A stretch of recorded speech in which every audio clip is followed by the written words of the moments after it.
I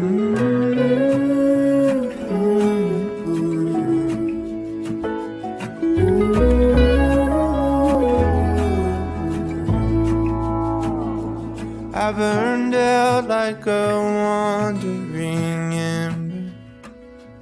I shone bright, then my journey was over. What I sought when I ran was back where I began. No matter the rain.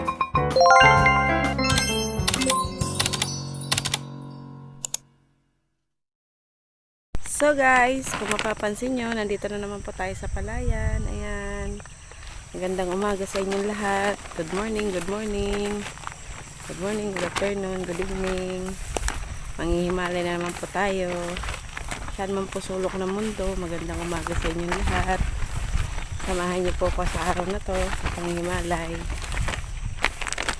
Ayan. So guys, yan pa rin ang ating view. Nandito na po kami sa ibang area. Yun po yung aking kasama.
So guys, nakikita nyo po ba yan?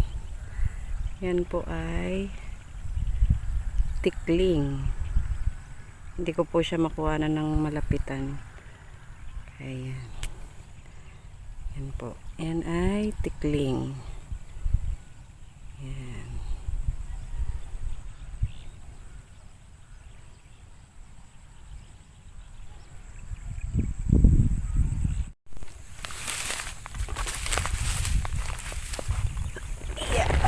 So yan guys, inom muna tayong tubig.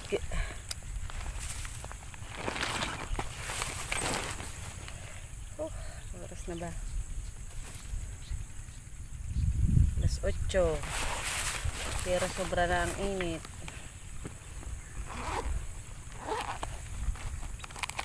May baon tayo guys na tinapay. Ito ay bili sa akin ni Ate Risa kahapon. Ha? Naikutan ko na yan. Naikutan ko na. Aywan ko lang sa gitna. Sa gilid lang ako eh. Binilhan po tayo guys ni Ate Risa ng biskwit kahapon.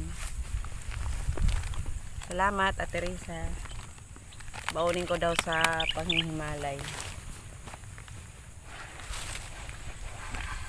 Tapos ito naman guys, siniram ko kay nanay kasi dito hindi natatanggal yung lamig ng tubig. Masarap kasing uminom pagka ganitong mainit ang malamig. Medyo madalang dito guys, baka bumalik kami doon sa aming pinanghihimalayan kahapon. Yan.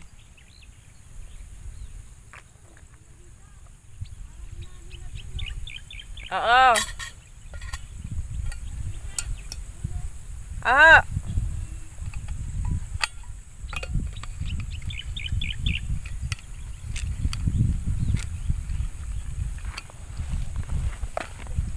Minom muna tayo guys.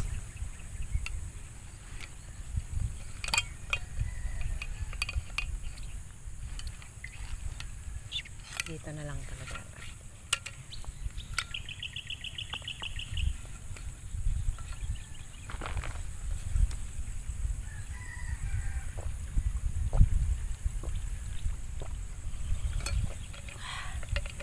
Sarap guys, uminom ng malamig.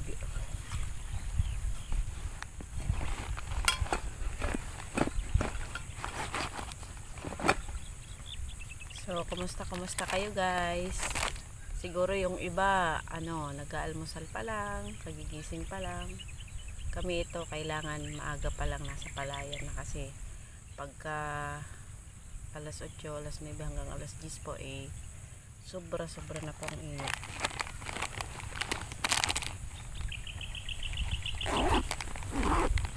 So yun guys, dadaanan namin dun guys yung bagong ani daw. Baka makakarami tayo dun. So tara guys, samahan nyo na kami.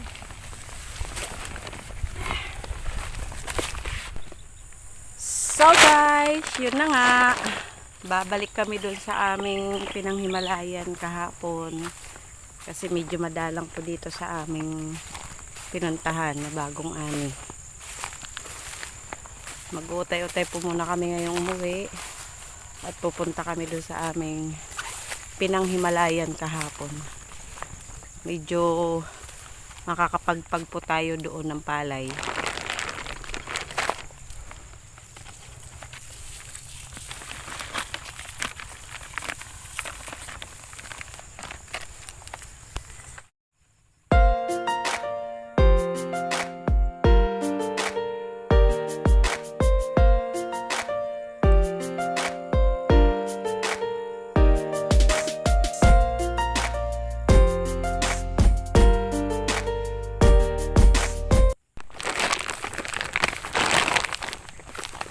Yan guys, naglalakad-lakad po kami pauwi.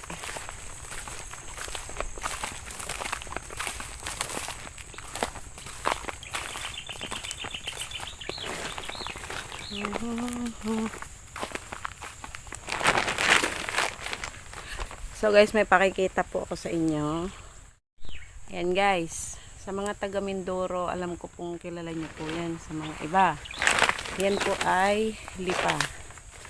Pag yan po ay nakasabit sa iyong balat, talagang para kang kinagat na 10 langgam. Makati na masakit. Kaya ingat po kayo guys pag yan po ang nakikita nyo. Yan po ay ang tawag din sa Mindoro ay lipa. Lipa, dahon na hindi pwedeng hawakan. Yan po ang lipa guys. Laki niya.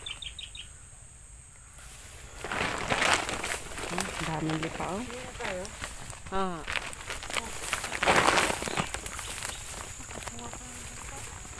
Sige. Kaso lang guys, talagang pagka nagugulay kami, hindi ho maiwasan talagang papasagi ka doon sa lipang yon. Gawa ng mayroong maliliit, yung bagong sibol. Talagang mapapasabit kayo doon, lalo pag walang buta o kaya'y medyas, ganun.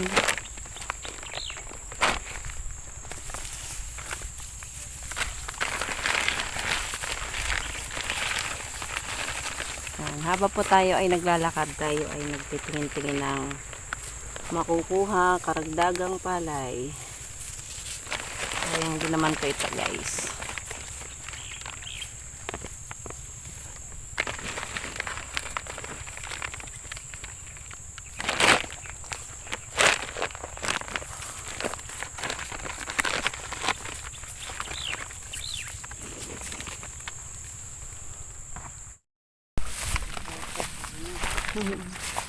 So yun guys, hanggang dito lang muna yung aking video ngayong umaga.